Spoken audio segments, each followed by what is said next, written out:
wabarakatuh. Saya Firel Gatsa Syahla dengan NIM 2213401128. Saya Dita Puspitasari dengan NIM 2213401106.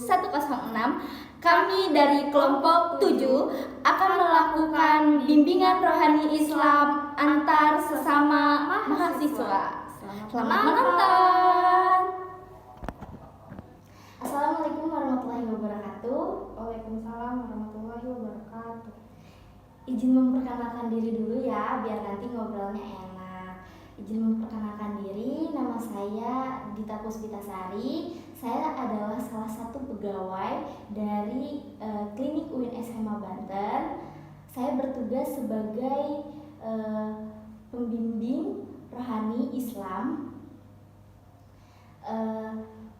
Mbaknya namanya siapa?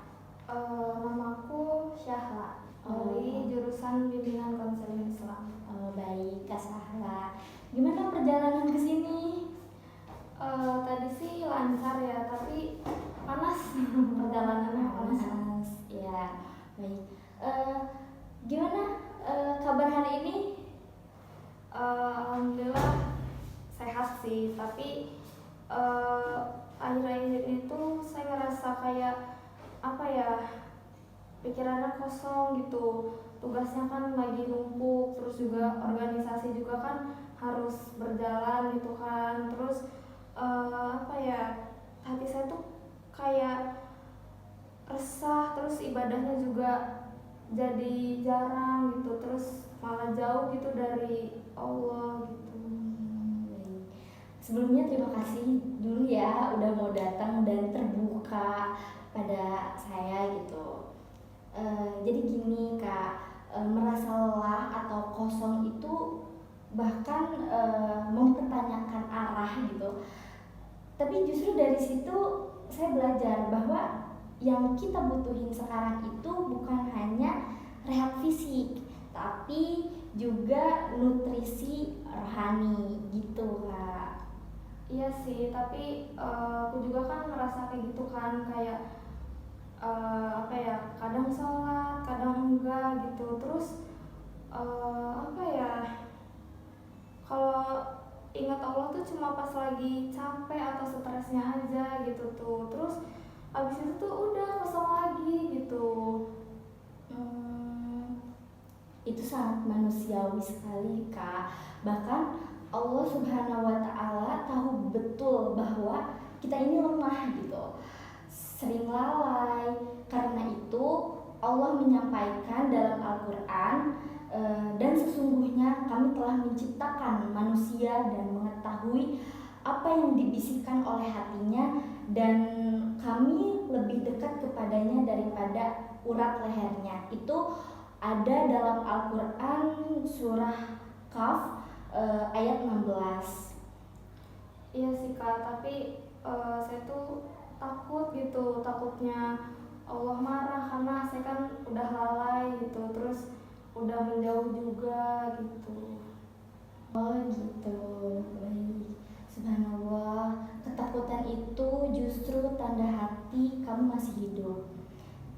Rasulullah juga pernah menyampaikan hadis qudsi dari Allah Subhanahu wa Ta'ala yang berbunyi, wahai Adam, selama engkau berdoa dan berharap kepadaku, aku akan mengampuni dosa-dosamu dan aku tidak peduli.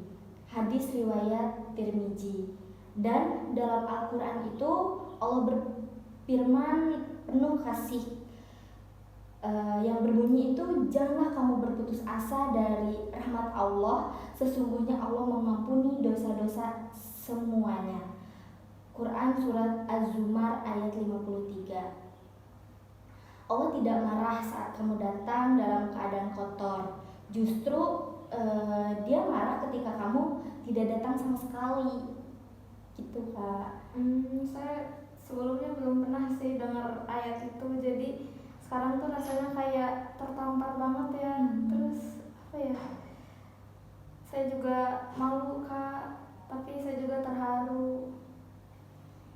Nah, itu berarti hati kakaknya masih bisa disentuh dengan ayat-ayatnya. Dan kakak tahu Bahkan Rasulullah SAW yang maksum yang dijamin masuk surga masih menangis saat bermunajat karena beliau sangat sadar akan pentingnya hubungan dengan Allah. Maka bagi kita manusia biasa, kita hanya perlu satu hal, niat untuk kembali. Iya Kak, tapi saya tuh takut nggak bisa istiqomah gitu. Terus hari ini bisa semangat, besoknya kosong lagi gitu. Itu juga manusiawi Kak. Bahkan para sahabat pernah mengeluh soal itu. Tapi Rasulullah SAW bersabda, amalan yang paling Allah cintai adalah yang paling konsisten walau sedikit. Itu hadis riwayat Bukhari dan Muslim. Jadi mulailah dari hal yang kecil, jaga sholat 5 waktu, sisihkan waktu untuk 1 halaman Al-Quran setiap hari, perbanyak istighfar, pelan-pelan tapi istiqomah gitu. Dan mintalah kepada Allah kekuatan dengan doa Nabi Musa. Tahu doanya? Enggak. Baik, saya kasih tahu. Jadi doanya itu Rabbis rohli sadri wa yassirli amri, yang artinya ya Rob, lapangkanlah dadaku dan mudahkanlah urusanku gitu Kak. Masya Allah banget ya Kak.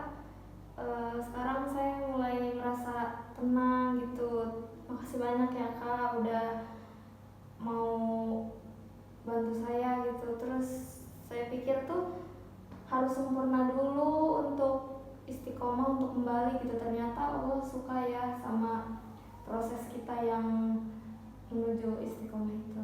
Betul sekali. Allah itu tidak melihat hasil akhir kita saja, tapi usaha dan niat tulus kita. Dan ingat juga firman-Nya, barang siapa bertakwa kepada Allah, niscaya Dia akan menjadikan baginya jalan keluar dan memberinya rezeki dari arah yang tidak disangka-sangka. Quran surat At-Talaq ayat 2-3. Jadi kalau kamu kembali kepada Allah, maka Dia cukupkan segalanya, hati, rezeki, bahkan hidup kakaknya gitu. Oh gitu Kak. Jadi yaudah deh, mulai sekarang saya ingin memperbaiki diri gitu dari sekarang, sedikit demi sedikit. Itu luar biasa sekali. Dan ingat, jangan jalan sendirian, dekatkan diri ke lingkungan yang baik. Terus kalau kamu lelah, rehat, tapi jangan berhenti ya, karena Allah itu tidak pernah meninggalkan kamu gitu, walau kamu sempat lupa padanya gitu. Saya hari ini sangat dipeluk sekali. Terima kasih banyak ya Kak Dita sudah mendengarkan keluh kesah saya. Semoga kita sehat-sehat. Amin. Alhamdulillah. Semoga ini jadi awal yang baru untuk kakaknya. Kalau ada apa, kakak siap mendengarkan. Kita saling bantu untuk istiqomah. Amin. Amin. Mungkin itu saja bimbingan rohani pada siang hari ini, kita cukupkan ya. Mohon maaf mungkin ada salah kata dari saya gitu ya. Kurang lebihnya saya mohon maaf. Kita tutup aja dengan lafaz hamdalah. Alhamdulillah. Alhamdulillahirrahmanirrahim. Terima kasih ya. Terima kasih banyak. Terima kasih teman-teman sudah menonton. Kurang lebihnya mohon maaf. Burung Irian, burung cendrawasih. Cukup sekian dan terima kasih. Yeay!